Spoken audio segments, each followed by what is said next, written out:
Assalamu alaikum and good day to you all. My name is Maram and welcome to my first ever vlog. So you might be wondering why I'm recording this vlog all of a sudden, but it's actually because I read this very thought-provoking article today titled Think Twice About Going Cashless by the author Satyajit.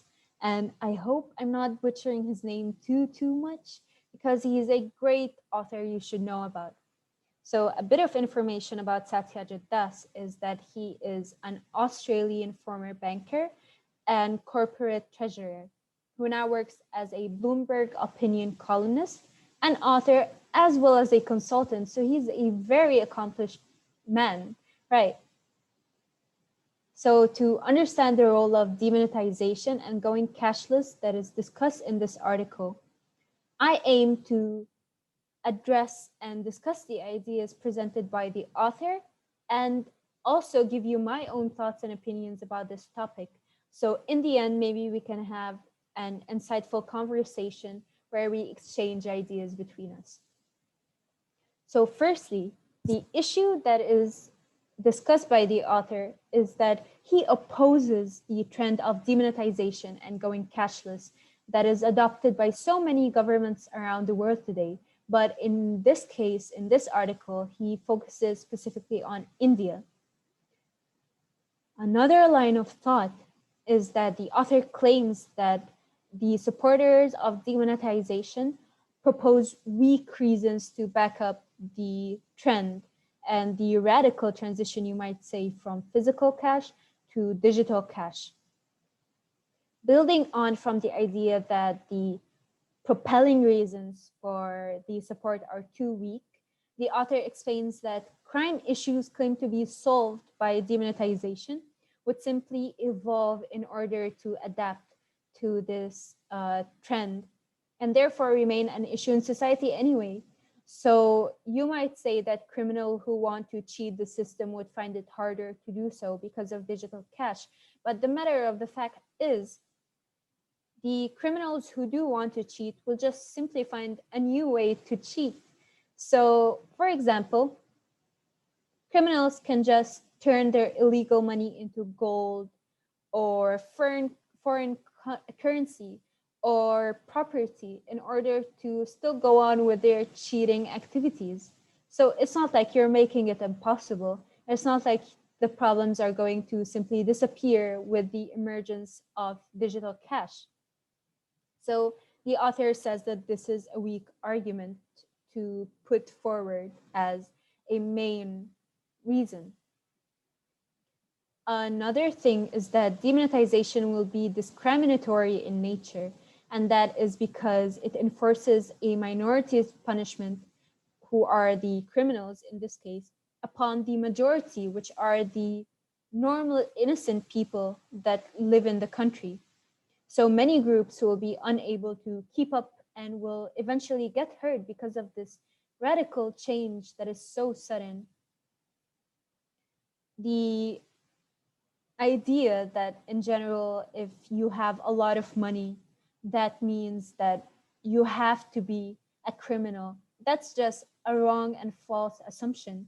So why would they assume that if you have a lot of cash, that means you are a criminal? Therefore, we should get digital cash transaction mode going on in order to avoid that. That just doesn't make sense. Furthermore, the author notes how it is uncertain if the public would even support this transition from physical cash to digital cash. And that is because digital monetary transactions come with the inherent collection of personal data. So if you're dealing with cash, with physical cash, that is not necessarily the situation. You're just handing a piece of paper. You're not going to give any personal information. But when you're dealing with digital cash, you're giving all of your encrypted information along with the money. It's not just the money being transferred, it's also your personal information. So how does that protect you as a consumer or as a citizen? So it is a huge concern, and is a reasonable concern, in my opinion, and in the author's opinion. The anonymous nature of physical cash means that the risk of intrusion on the citizens' personal data would be much lower, even though it's still there. But compared to digital cash, is it worth it? So that's the point the author is trying to make. In my opinion, after discussing the author's opinion with you guys, it is important for the governments to consider the realistic status quo of the country before making any decision whatsoever in the country, and especially such a radical change such as this one. Moreover, digital cash is not suitable as a main financial transactional mode, as many countries, and in this case, in this article's case, India, are not infrastructurally ready and prepared and adequate enough to support this kind of system.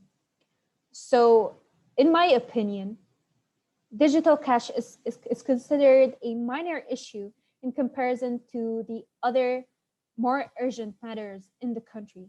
So, in fact, digital cash might only be practical for the upper class who do not suffer from the same obstacles, such as the middle class or the lower class, the poorer people, who might find this transition very hard as they do not even have access to digital cash yet. This demonstrates that my beliefs, values, and status have reinforced the author's views. And based on the beliefs, values, and status mentioned earlier by me, it is clear, quite clear, that I agree full-heartedly with the author regarding this issue. I support his opinion and I support his argument because I too think of the things that he mentioned. I would like to conclude at the end of this vlog that I believe that many, if not most, countries around the world today are just not ready enough to heavily rely on this relatively recent technology of digital cash. This is because not many people are financially stable enough to own a means to deal with digital cash. And many others are just not digitally competent enough to get on with the trend. So poor people, old people, just people who do not have the technological ability to deal with digital cash, how do you assume that they would be fine with this transition?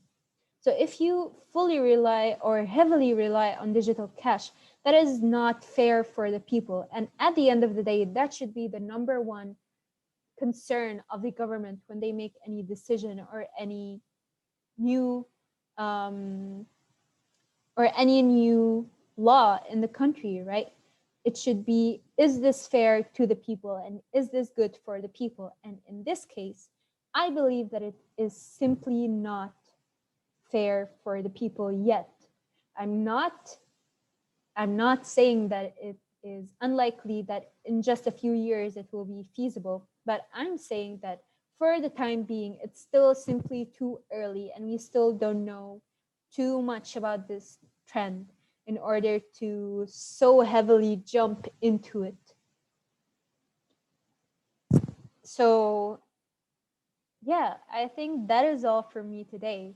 I think I made my points quite clear, but please inform me if there is anything that you disagree with or agree with, or just simply want me to talk about even more. This is a conversation, and I welcome you to leave a like on this video, write a comment below, tell me what you think about this topic, as well as subscribe to my channel. So if there is another vlog of mine where I discuss another article or maybe revisit this article, you can join in the conversation. Thank you, and I hope you enjoyed this video, and see you next time. Bye.